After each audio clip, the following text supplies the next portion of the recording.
Caros irmãos, nós vamos meditar na palavra de Deus nessa manhã, depois de cantarmos, louvarmos ao Senhor, engrandecermos o seu nome, reconhecermos que o único poder é o que vem da cruz.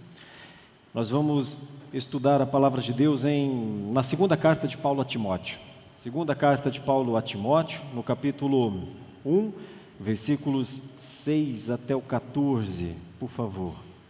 Segunda carta de Paulo a Timóteo, capítulo 1, versículos 6 a 14. Esta é a terceira exposição que nós estamos fazendo nessa linha de instrução acerca de liderança e, ao mesmo tempo, falando com a liderança, falamos com toda a igreja também, porque, ao mesmo tempo em que somos liderados por pessoas, também lideramos outras pessoas. Então, a liderança, o estudo sobre a liderança é muito próprio para os cristãos, porque os cristãos têm uma meta, uma certa obrigação até, de liderar destinos de pessoas, de conduzir pessoas para o bom caminho. E os melhores líderes que eu conheci na minha vida são os que lideram pessoas, são os que se dispõem a servir o outro e ajudá-lo na sua caminhada. É uma maneira muito digna, muito intensa, muito santa de liderar. Então é assim que homens lideram suas esposas dentro de casa, é assim que mulheres, homens e mulheres lideram suas famílias dentro de casa, e é assim que os cristãos, por serem liderados por Jesus, exercem uma liderança também nos meios em que eles estão. Hoje nós teremos eleição de oficiais, são líderes que serão escolhidos pela igreja para que eles sirvam a causa maior. E estes líderes são chamados por Deus, mas os seus ofícios são validados pela igreja. E Paulo estava lidando com um líder, que era Timóteo. E então esse é um texto que pode ajudar a todos aqueles que já são líderes e aspiram liderar também. E certamente pode nos ajudar a todos nós, porque também somos chamados a isso que eu vou chamar de ousadia e fidelidade nessa manhã. Ousadia e fidelidade. Como podemos viver na presença de Deus, ou como podemos viver segundo a vontade de Deus, com ousadia e fidelidade. Mas claro, temos que entender esses dois termos a partir do texto bíblico. Está escrito assim, do versículo 6 em diante: por esta razão, pois, te admoesto, que reavives o dom de Deus que há em ti pela imposição das minhas mãos. Porque Deus não nos tem dado espírito de covardia, mas de poder, de amor e de moderação. Não te envergonhes, portanto, do testemunho de nosso Senhor, nem do seu encarcerado, que sou eu. Pelo contrário, participa dos sofrimentos a favor do Evangelho, segundo o poder de Deus, que nos salvou e nos chamou com santa vocação, não segundo as nossas obras, mas conforme a sua própria determinação e graça, que nos foi dada em Cristo Jesus antes dos tempos eternos e manifestada agora pelo aparecimento de nosso Salvador Cristo Jesus, o qual não só destruiu a morte, como também trouxe à luz a vida e a imortalidade mediante o Evangelho, para o qual eu fui designado pregador, apóstolo e mestre, e por isso estou sofrendo estas coisas. Todavia não me envergonho, porque sei em quem tenho crido e estou certo de que Ele é poderoso para guardar o meu depósito até aquele dia.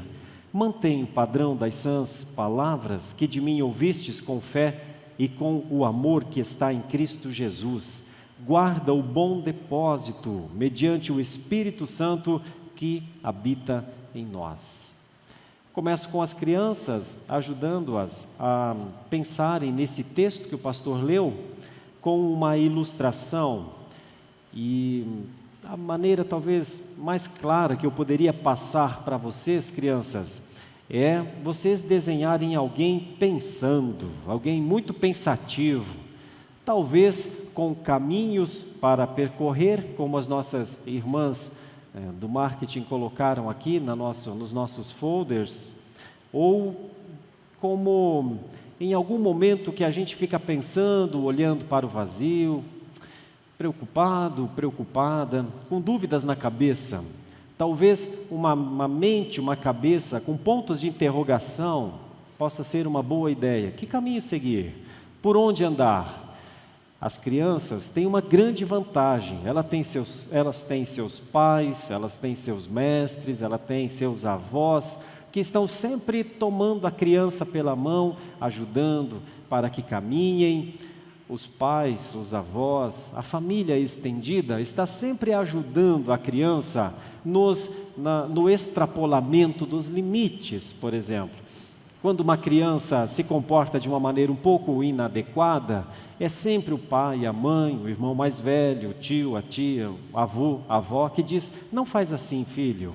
Então, olha como as crianças são abençoadas. Elas são abençoadas por conhecimentos que estão fora delas. Estão naqueles que já foram crianças, que já viveram aquele tempo. Mas e quando a gente fica adulto? Quem é que nos instrui? Quem é que nos toma pela mão? Será que nós somos largados para escolher, tipo, eis o norte, o sul, o leste, o oeste? Escolha aí um lugar e ande. Será que é assim que Deus nos trata? Será que Deus nos criou, nos conduziu como crianças, adolescentes, jovens, e então quando ficamos adultos, agora não temos mais referência?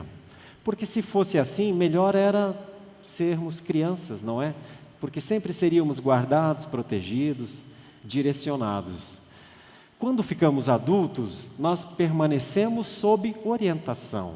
E a orientação nossa dos adultos é a palavra de Deus. Então, quando nós, os adultos, lemos a palavra, somos guiados com uma proteção ainda maior que a dos nossos pais. Quando nós não lemos a palavra de Deus, pobre de nós, criaturas errantes, que andam baseadas nos seus conceitos, que se vangloriam dos seus feitos, mas estão sempre andando em círculos. Porque como é que alguém vai saber o caminho, se o caminho não for visto, entendido pela palavra? Timóteo já era um adulto, mas ainda tinha a voz do seu mentor, ainda respeitava a admoestação do seu líder, e então Paulo, fazendo uso disso, quer apontar um caminho para Timóteo.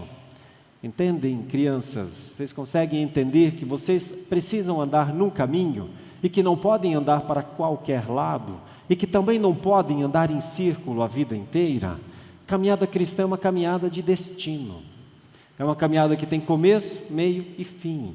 E quando as crianças aprendem cedo, elas surpreendem os pais, surpreendem as famílias, porque elas começam a entender o propósito da família, o propósito para o qual elas foram criadas. Se perguntarmos para os nossos filhos de 12, 13, 15 anos, você sabe qual o propósito para o qual você foi criado, meu filho, minha filha? É possível que muitos digam: sei, pai. Se ele souber, é porque você ensinou. Se ele não souber, senta com seu filho, ensina o propósito da vida dele. Você, eu, podemos ter falhado nisso. Paulo não queria falhar com Timóteo, queria ajudá-lo a viver segundo a vontade de Deus. E é por isso que então Paulo já está aqui num tempo da sua vida, é a velhice de Paulo. Essa provavelmente deve ser a última carta que Paulo escreveu.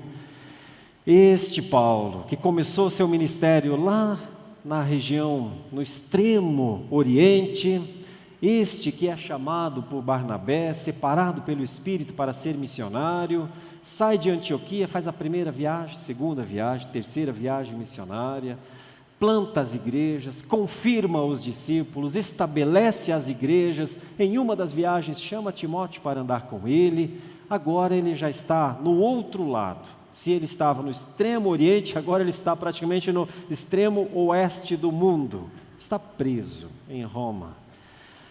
Timóteo está trabalhando, está na lida, está em Éfeso provavelmente, trabalhando com a igreja de Éfeso, aquela igreja que Paulo escreve também uma carta de Paulo aos Efésios. Timóteo está lá, é um jovem experimentado de certa forma, mas com um grande desafio: cuidar do povo de Deus. Paulo está preso, já não tem mais expectativas quaisquer expectativas de trabalhar, já sabe da sua condenação, já fez as 4 viagens missionárias provavelmente, já sabe que é o fim da sua vida, mas a sua caneta está livre. Então, enquanto Paulo está preso, sua caneta está livre, sua pena está livre, sua mente não está presa. E a partir daí nós temos grandes instruções a Timóteo. Instruções que servem para nós hoje também. São estas aqui. Timóteo, ousadia e fidelidade. Ousadia e fidelidade. Permitam-me contar 2 historinhas breves sobre ousadia e fidelidade. Normalmente, ousadia e fidelidade andam juntas. Quando uma falta, a outra já não existe.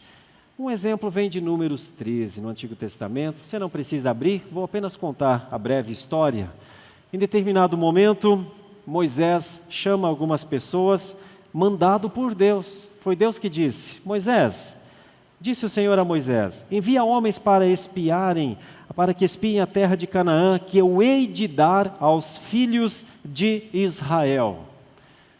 Moisés obedece, reúne os príncipes e diz: subam à terra, Deus falou comigo. E Deus disse: mande homens olhar o que eu vou dar. Eles vão, o povo fica, espera, ansioso, uma boa ansiedade. O que será que os espias nos falarão? O que será que eles nos contarão desse lugar que Deus vai nos dar? Aí pai fala para filho: tem um lugar que nos aguarda, nós iremos para lá, aqui é o deserto, é difícil a vida, Deus tem nos sustentado até aqui, mas nós iremos, meus filhos, nós iremos, vamos aguardar os espias para saber como é que a gente irá.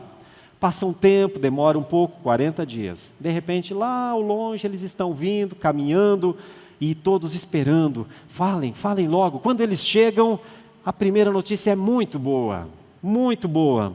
Ao cabo de 40 dias, voltaram de espiar a terra, caminharam e vieram a Moisés e a Arão e a toda a congregação dos filhos de Israel, a Cádiz, deram-lhe contas a eles e a toda a congregação e mostraram-lhe o fruto. Não só falaram, mas trouxeram a evidência.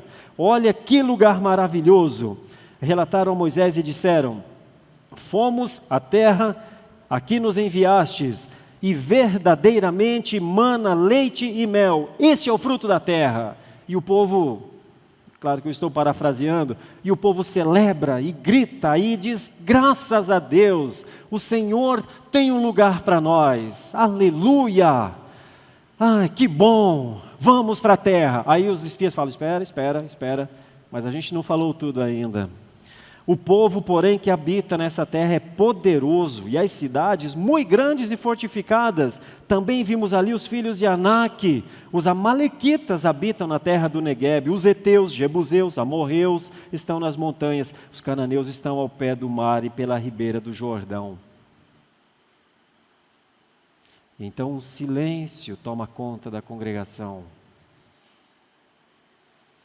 E então Calebe diz: espera aí, vamos subir, vamos possuir a terra, certamente venceremos contra toda ela. Mas os homens disseram: não podemos subir, contra aquele povo não dá, é mais forte do que nós, não vai dar. E diante dos olhos, 10 homens disseram: não dá, não é possível, não dá. E convenceram estes homens: os gigantes estão lá, nós éramos como que gafanhotos diante deles, gente. Nós não podemos levar vocês para lá. Levantou-se, pois, toda a congregação e gritou em voz alta, e o povo chorou toda aquela noite.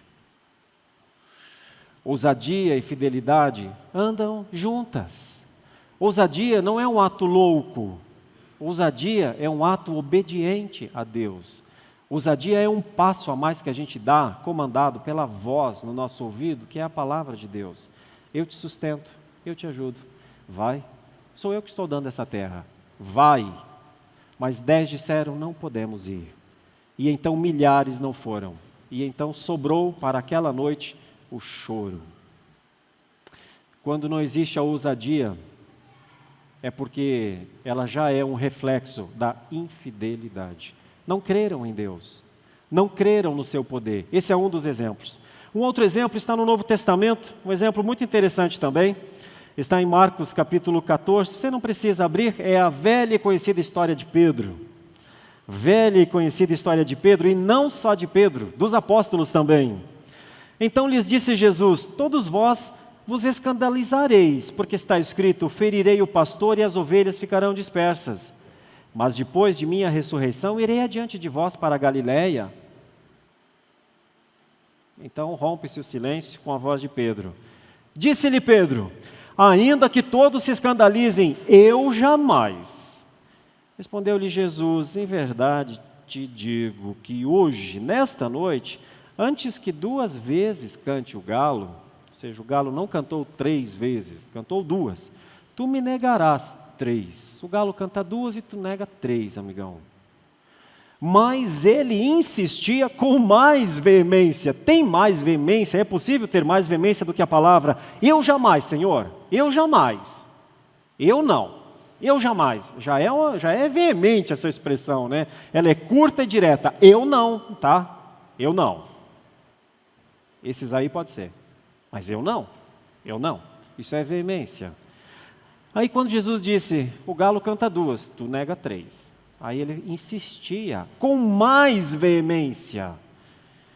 E aí ele se esforça e diz assim: ainda que me seja necessário morrer contigo, de nenhum modo te negarei. Jesus nem tinha falado em morte, mas ele diz: o que é a minha vida? Ainda que eu morra, eu não te negarei. E aí vem uma coisa que está quase escondida no texto. Assim disseram todos. A gente quase crucifica Pedro, o tempo inteiro fala de Pedro, Pedro negou, né? Só que todos disseram, assim disseram todos, nós não te negaremos, nós não te negaremos, nós te defenderemos, com a nossa vida te defenderemos.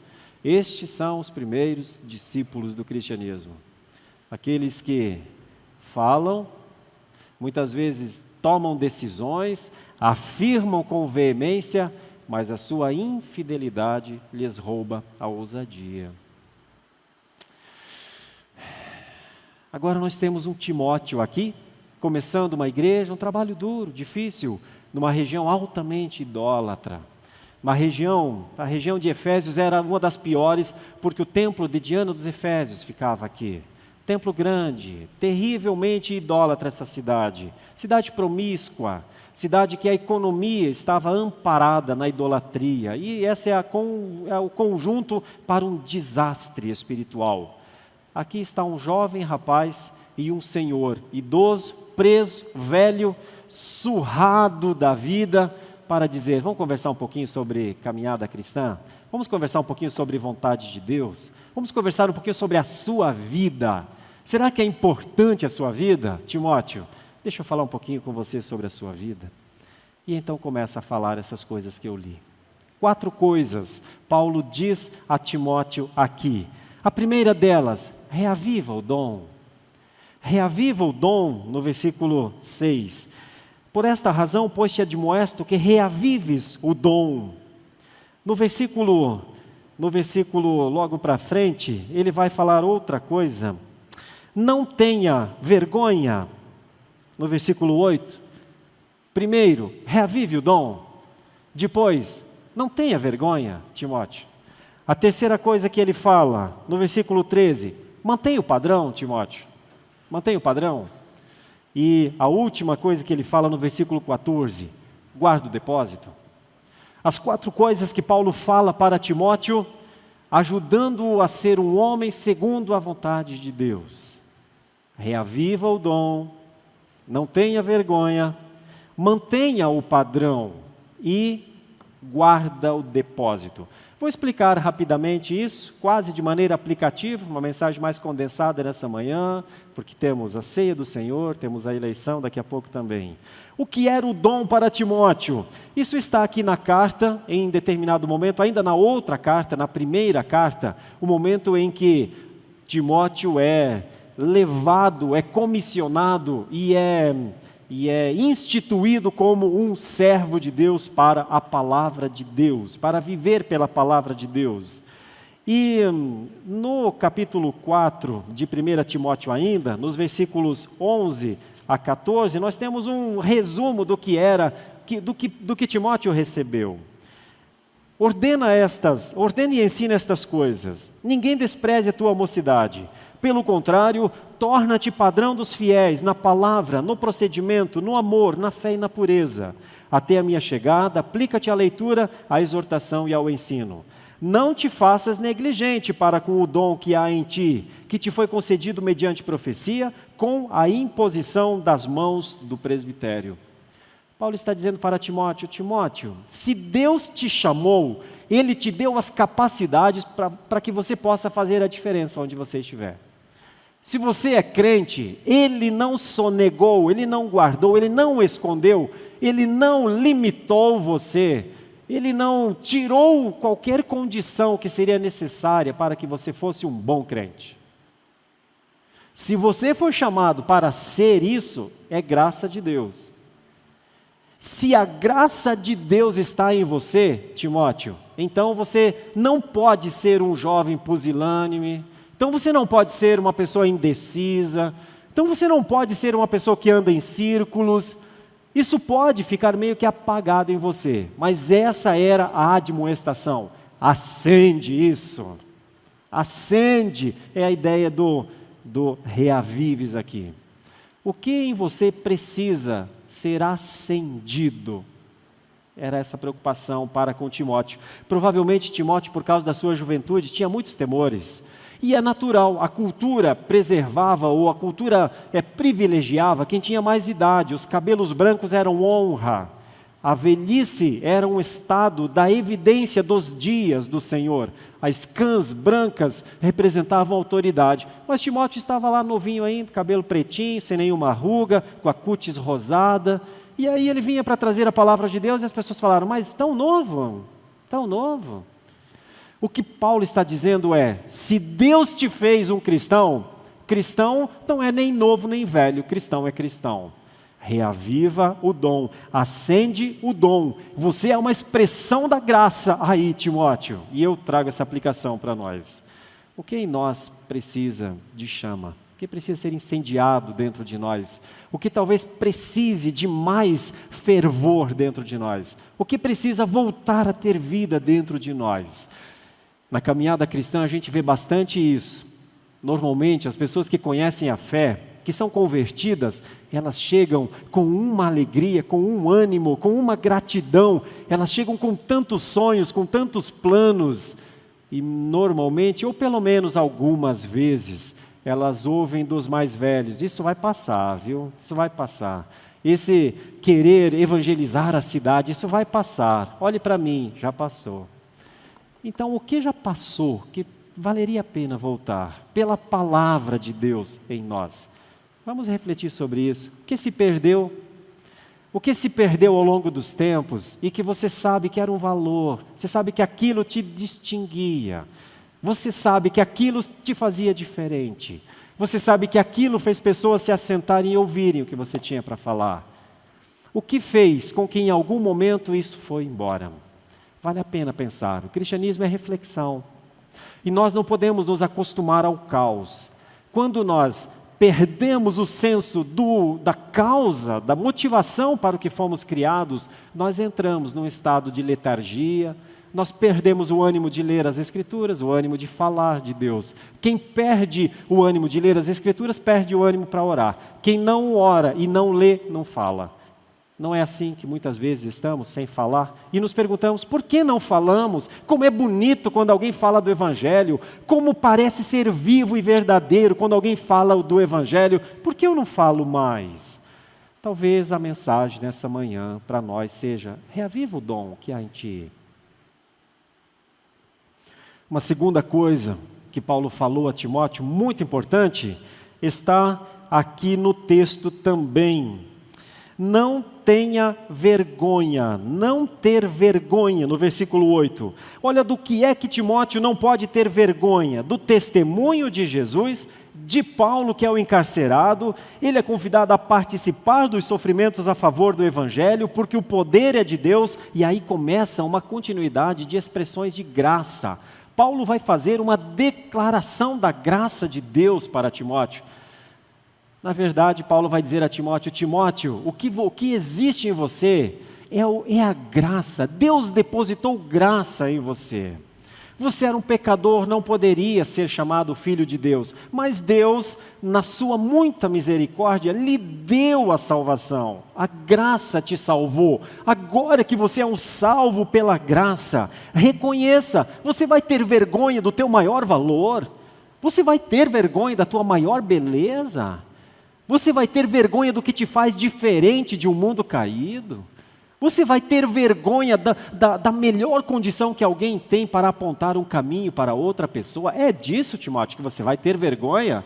Não tenha vergonha, não tenha vergonha, mais do que isso, não tenha vergonha de Jesus Cristo. Ele nos salvou, nos chamou com santa vocação, não por nossas obras, isso vem dele. Isso foi estabelecido nos tempos eternos, mas Timóteo, isso foi manifestado agora.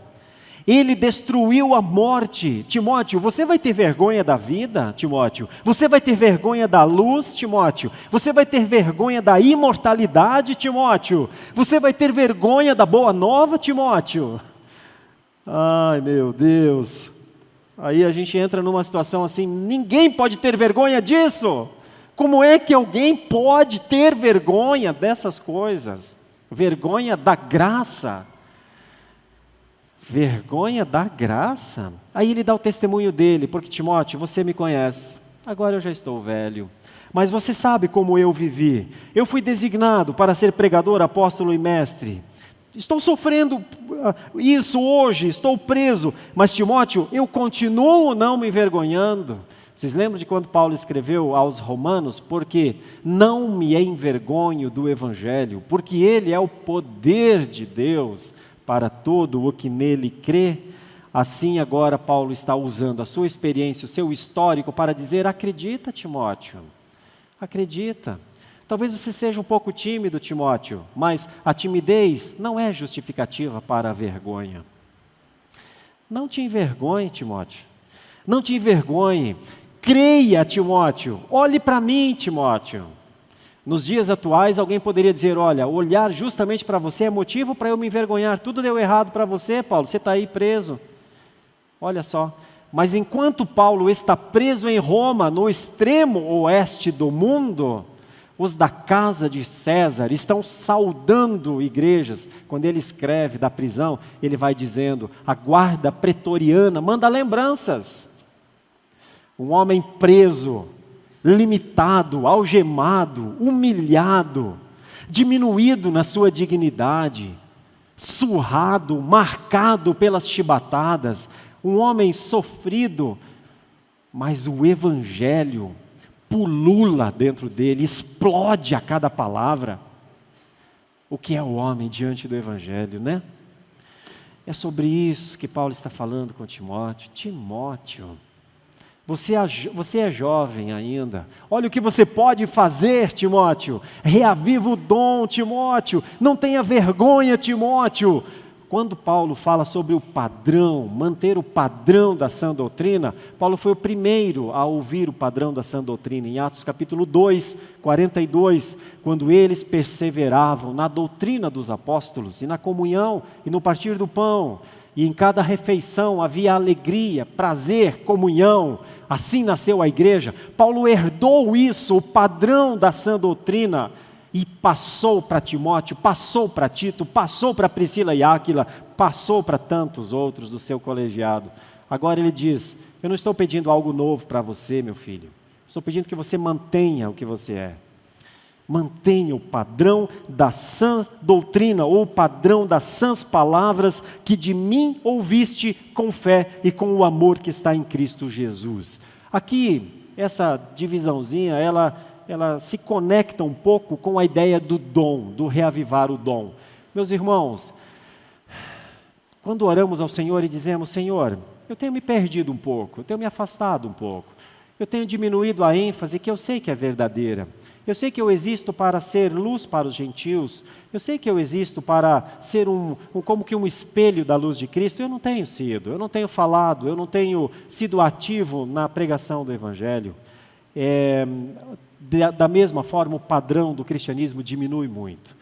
Porque quando nós não vivemos essa vida testemunhal, nós começamos a receber inputs e influências de fora, de coisas que não são do Evangelho. E então o padrão das sãs palavras diminui demais.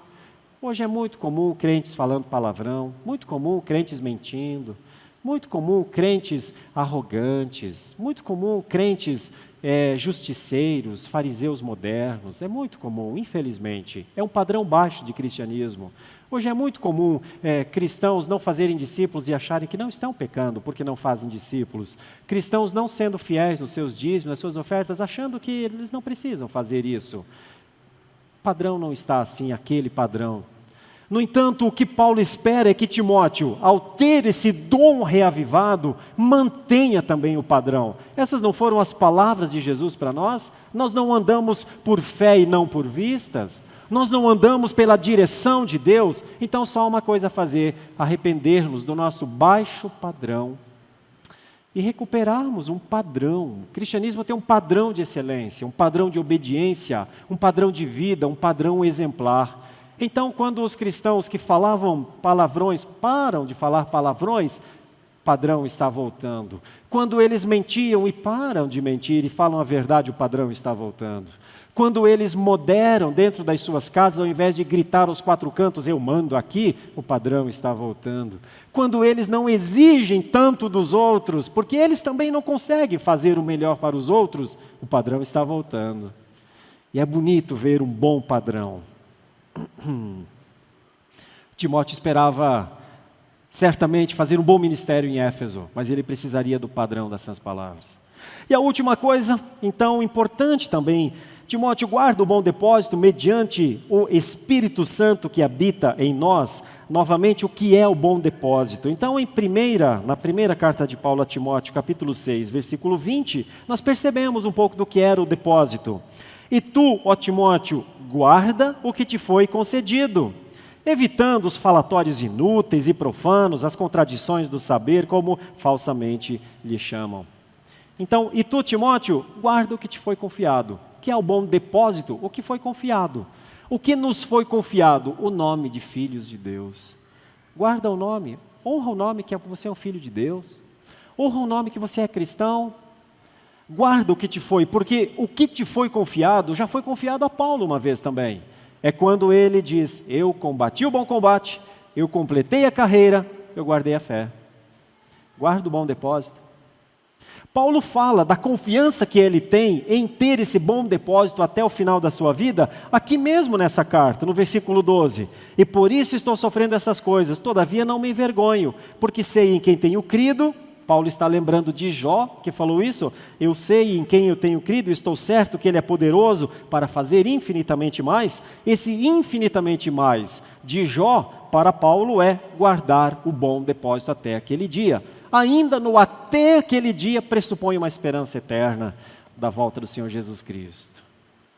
É ou não é bom demais ouvir um velho, um idoso, um experiente jorrando a água da vida, aquilo que ele recebeu de Jesus? Eu gostaria de concluir essa meditação convidando você a refletir nessas coisas. Eu dei esse tema a essa meditação: como viver segundo a vontade de Deus. A primeira coisa é com ousadia. A ousadia que nos foi dada é um pré-requisito para viver segundo a vontade de Deus.